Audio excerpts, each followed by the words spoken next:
সীমান্ত পাহারা দেয় ইসরায়েল, মডেলটা ইসরায়েলের।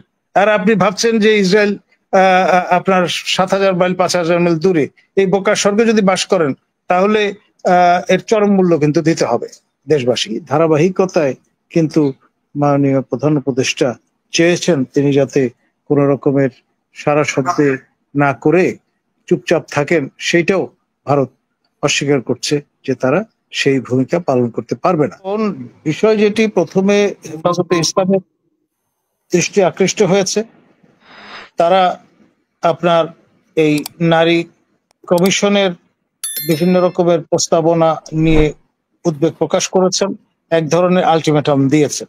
পরবর্তীতে এই ব্যান্ড ওয়াগনে জয়েন করেছেন মাওলানা মইনুল হক সাহেব, এবং তারপর আপনার এখানে যুক্ত হয়েছেন চরমনের পীর সাহেব এবং অন্য ইসলাম পছন্দ ঘরানার যারা আছেন, তারা আমার ধারণা প্রত্যেকের সমস্যারে এই বিষয়ে উচ্চকিত হবেন, কারণ এটা হচ্ছে শরিয়া আইনের সঙ্গে সংঘাতপূর্ণ বিষয়। এবং আমার ধারণা অন্য দলগুলো, এই কি আওয়ামী লীগ বলেন কি বিএনপি বলেন, কেউই কিন্তু এই বিষয়ে নিজেদের ভিলেন হিসেবে চিহ্নিত করতে চাইবেন না। আর এই সময়টায় আপনার যেহেতু এখানে আপনার ইসলামিক সেন্টিমেন্ট ম্যাটার করছে, আর আমাদের প্রতিবেশী রাষ্ট্র ভারতে ওয়াকফ আইন নিয়ে নতুন রকমের হইচই শুরু হয়েছে, তো ফলে এখানে এই ধরনের সংস্কারের প্রস্তাব যদি কারেন্সি পায়, তাহলে কিন্তু বড় ধরনের সংকট তৈরি হতে পারে। এই দুই বিষয়ে আমার গবেষণা আছে। এখন ধরুন আপনি যদি তথ্য সমৃদ্ধ না হন, তাহলে কিন্তু আলটিমেটলি বোকার স্বর্গে বাস করছেন। যেই হরিণ আপনার লতা পাতায় মুখ ঢেকে রাখে, তার শরীর অনাবৃত থাকে এবং সহজেই তা আপনার ধরা পড়ে। এই বিষয়টা যেন আমরা ভুলে না যাই। আপনি ইসরায়েল বিরোধী কথাবার্তা বলেন, এটা আপনার গণতান্ত্রিক অধিকার, কিন্তু ইসরায়েল সম্পর্কে যদি খোঁজ খবর না রাখেন, তাহলে কিন্তু আপনি বোকার স্বর্গে বাস করবেন। আর কোনটা বর্জন করতে হবে, কোনটা গ্রহণ করতে হবে, সেটাও তো আপনি জানবেন না। এক, ভারতের ক্ষেত্রেও বিষয়টা একই রকম। সুতরাং আপনার চারদিকে ভারত, সেটা এই সীমান্ত পাহারা দেয় ইসরায়েল, মডেলটা ইসরায়েলের। আর আপনি ভাবছেন যে ইসরায়েল আপনার 7,000 মাইল 5,000 মাইল দূরে এই বোকার স্বর্গে যদি বাস করেন, তাহলে এর চরম মূল্য কিন্তু দিতে হবে দেশবাসীকে। আসলে কথাগুলো রিপিটেশন করে তো লাভ নেই, আমি নতুন প্রসঙ্গে চলে আসি।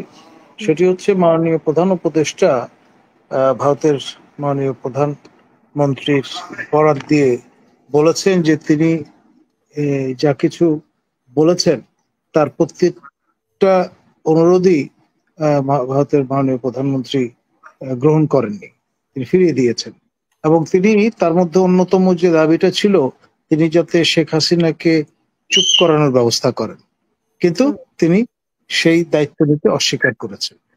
এই যে ব্যাপারটা, এইটা খুবই গুরুত্বপূর্ণ একটা এলিমেন্ট।